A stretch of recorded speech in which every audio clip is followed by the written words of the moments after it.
نحمده ونصلي على رسوله الكريم أما بعد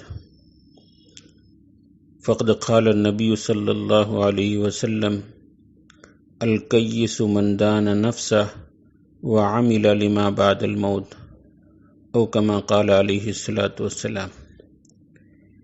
میرے محترم بزرگوں، عزیز دوستوں اور بھائیوں، اللہ تبارک و تعالیٰ نے ہمیں من جملہ نعمتوں میں سے عقل کی ایک نعمت عطا فرمائی، جس کی وجہ سے انسان سوچتا ہے، آئندہ کے مراحل کو عقل سے سوچ سمجھ کر فیصلہ لیتا ہے۔ ایک بہت بڑی نعمت ہے۔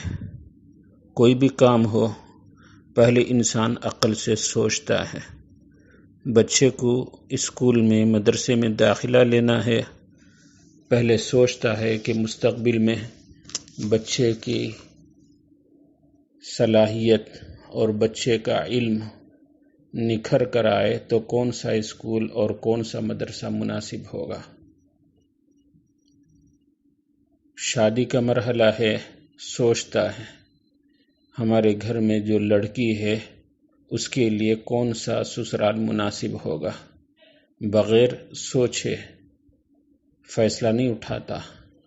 کوئی بیمار ہے تو علاج و معالجے کے بارے میں سوچتا ہے کہ کون سے ہسپتال، کون سے ڈاکٹر سے علاج کرنے سے فائدہ ہوگا۔ آئندہ سفر کرنا ہے، پہلے سوچتا ہے کہ کہاں جانا ہے، کتنے دن ٹھہرنا ہے، اس کا کیا نظام ہوگا، سفر کرنے کے لیے کیا کیا تیاری ہو۔ خصوصاً حج کا سفر ہے تو بہت پہلے ہی سے تیاری کرتا ہے کہ ایک اہم سفر ہے، تو سوچ سمجھ کر آدمی فیصلہ کر رہا ہے تو اس کو عقل مند کہا جائے گا۔ بغیر سوچے سمجھے یہ فیصلہ لیتا ہے تو اسے بیوقوف سمجھا جاتا ہے۔ تو اسی طرح میرے عزیز دوستو، ہمیں ایک اور سفر ہے آخرت کا، ایک بہت بڑا سفر ہے۔ ایک عالم سے دوسرے عالم میں منتقل ہونا ہے، تو وہ ہمیشہ کی زندگی وہاں کی رہنے والی ہے، اس کے بعد لوٹ کر آنا نہیں ہے۔ تو آدمی عقل سے سوچے کہ آیا میں آخرت کے اندر سفر کرنے کے لائق ہوں کہ نہیں، کب میری موت آئے گی، اور موت کے بعد میرا مرحلہ خبر کا، حشر کا، جنت کا، اللہ کے ہاں پیشی کا، یہ سب میں نے تیاری کر لی کہ نہیں، آخرت کا زاد راہ میں نے تیار کر لیا کہ نہیں۔ سوچے تو اگر اس کو نہیں سوچ رہا ہے تو شریعت کی نظر میں وہ عقل مند نہیں ہے، جو آخرت کی سفر کی تیاری کے بارے میں کوئی توشہ تیار نہ کیا ہو، کوئی سوچا نہ ہو۔ اسی کو حدیث پاک میں فرمایا الکیس من دان نفسہ وعمل لما بعد الموت۔ ترمذی شریف کی روایت ہے، حضور صلی اللہ علیہ وسلم فرماتے ہیں عقل مند انسان تو وہ ہے جو اپنے نفس کا محاسبہ کرے اور موت کے بعد کے لیے موت سے پہلے تیاری کر لے۔ تو اگر موت کے بعد والی زندگی کے لیے پہلے ہی تیاری کر لیا، آخرت کا توشہ اپنے لیے تیار رکھا، تو یہ عقل مند ہونے کی علامت ہے۔ حدیث میں ایسے ہی شخص کو عقل مند کہا گیا ہے۔ اور ایک اور حدیث میں حضور پاک سرکار دو عالم صلی اللہ علیہ وسلم نے آخرت کی تیاری کی ترغیب دی کہ اس دنیا ہی کے اندر جیتے جی موت کے بعد کے لیے بھی کچھ تیاری کر لے۔ حدیث میں فرمایا خذ من صحتک لمرضک ومن حیاتک لموتک او کما قال، کہ اپنی صحت کے زمانے میں بیماری آنے سے پہلے اس کی تیاری کر لے، اور اپنی زندگی میں موت سے پہلے اس کے لیے کچھ تیاری کر لے، کچھ حصہ تیار کر کے رکھ لے۔ تو حدیث پاک کے اندر اس کو عقل مند کہا گیا، آخرت کی تیاری کی ترغیب دی گئی۔ بلکہ ایک اور حدیث میں فرمایا عقل مند انسان تو وہ ہے جو جیتے جی موت کو کثرت سے یاد کرے کہ یہ لذتوں کو توڑنے والی چیز ہے۔ دنیا کے اندر آدمی لذتوں کے اندر مشغول ہو کر آخرت کو، موت کو بھلا دیتا ہے۔ اگر وہ موت کو کثرت سے یاد کرے تو دنیا کے اندر جو لذتیں ہیں، جن خواہشوں کے اندر وہ مبتلا ہو کر آخرت سے بھول جاتا ہے، تو موت کو کثرت سے یاد کرنا یہ لذتوں کو ختم کر ذکر حازم اللذاتی الموت، تم لذتوں کو توڑنے والی چیز یعنی موت کو کثرت سے یاد کیا کرو۔ تو حدیث پاک میں اس کی ترغیب دی گئی ہے۔ تو عقل مند کا تقاضا یہ ہے کہ آخرت کو یاد کرتے رہے، بلکہ موت کو بعض لوگ اس کی یاد ہی سے وحشت کرتے ہیں، نفرت کرتے ہیں۔ موت کوئی نفرت کی، وحشت کی چیز تو نہیں ہے۔ مومن کے لیے تو موت ایک تحفہ ہے۔ حدیث پاک کے اندر فرمایا الموت تحفۃ المؤمن یوصل الحبیب الی الحبیب، کہ موت مومن کے لیے ایک تحفہ ہے، وہ ایک محبوب کو اپنے حبیب سے ملا دیتی ہے۔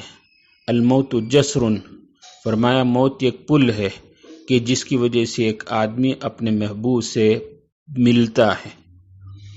تو موت یہ گھبرانے کی چیز نہیں، بلکہ اللہ سے ملاقات کا وقت ہے، اللہ کے لقاء کی خواہش اس کے اندر ہو، تو موت سے گھبرانے کے بجائے اگر موت کا وقت ہے تو وہ خوشی اور اللہ سے ملاقات کو پسند کرے۔ فرمایا حدیث پاک میں جو اللہ تعالیٰ سے ملاقات کرنا پسند کرتا ہے، اللہ بھی اس سے ملنا پسند فرماتے ہیں، اور جو اللہ سے ملنا نہیں چاہتا تو اللہ تعالیٰ بھی اسے ملنا نہیں چاہتے۔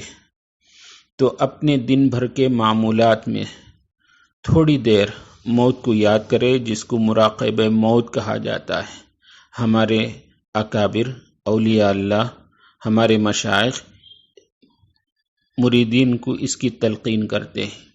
رات میں تھوڑا وقت موت سے پہلے مراقبہ کر لیا کرو کہ مجھے مرنے سے پہلے ابھی موت آ رہی ہے، کہ فرشتے آ رہے ہیں، میرا روح نکال رہے ہیں، اور میرے روح نکالنے کے وقت میں مومن ہو تو کس طریقے سے اس کا روح نکالا جائے گا، اگر کافر فاسق و فاجر ہے تو اس کی موت کس طریقے سے نکالی جائے گی، وہ منظر کو یاد رکھے۔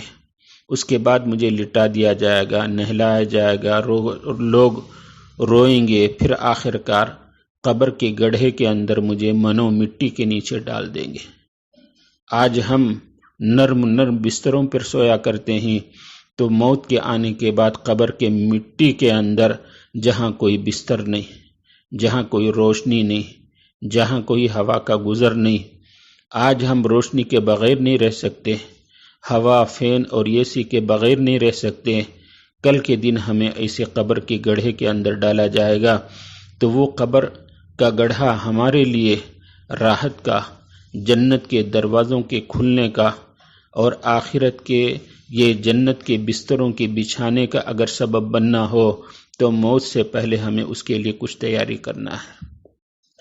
تو مرنے سے پہلے تھوڑا اس کو مراقبہ کر لیں گے تو انشاءاللہ اس کی وجہ سے ہماری عملی زندگی سدھار پر آئے گی۔ انشاءاللہ آخرت کی تیاری کریں گے۔ دنیا کی لذتوں میں ہم جو کھو کر آخرت کی تیاری کو، آخرت کے یاد کو بھول کر بیٹھے میرے دوستو، تھوڑا آخرت کی یاد آئے گی۔ اس لیے فرمایا آدمی کی موت کب، کس وقت، کس حالت میں آئے گی معلوم نہیں، لیکن مرنا تو یقینی ہے۔ تو اس لیے آدمی اپنے ذمے جو واجبات ہیں اس کو لکھ کر رکھ لے، وصیت نامہ لکھ کر رکھ لے، کہ اگر میرے ذمے کسی کا قرض ہو یا کسی کی امانت ہو تو وہ وصیت نامہ لکھ کر رکھ لے یا گھر والوں کو سنا دے۔ ایسے ہی ہمارے ذمے کسی کا یہ کوئی فرض روزہ ہو یا زکوٰۃ یا روزہ ہمارے ذمے واجب ہے، نہیں ادا کر سکا تو اسے بھی لکھ کر رکھ لے اور ادا کرنے کا اہتمام بھی کرے۔ اگر خدا نخواستہ موت آ گئی تو وصیت کر دے کہ یہ اتنے ذمے میرے روزے یا نماز وغیرہ قضا ہیں، ان کا فدیہ ادا کر دیا جائے۔ تو یہ اگر وصیت کر دیں گے تو ہمارے وارث اس کا فدیہ ادا کر دیں تو آخرت میں یہ نماز یا روزہ چھوڑنے کا وبال ہم پر نہیں ہوگا۔ تو یہ وصیت ہو، اور یاد رکھیں کہ قبر کے اندر جو حالات پیش آتے ہیں اس کا بھی تھوڑا مراقبہ کر لیں۔ حدیث کے اندر فرمایا کہ قبر کے اندر کوئی دن ایسا نہیں گزرتا مگر یہ کہ قبر کہتی ہے انا بیت الغربہ، انا بیت الوحدہ، انا بیت التراب و انا بیت الدود، یعنی میں مسافرت کا، اجنبی کا گھر ہوں، میں تنہائی کا گھر ہوں، مٹی کا گھر ہوں، کیڑوں مکوڑوں کا گھر ہوں۔ یہ روزانہ قبر یاد کرتی ہے لیکن ہم اسے سنتے نہیں، لیکن حدیث کے زبانی ہمیں یہ بتائی گئی۔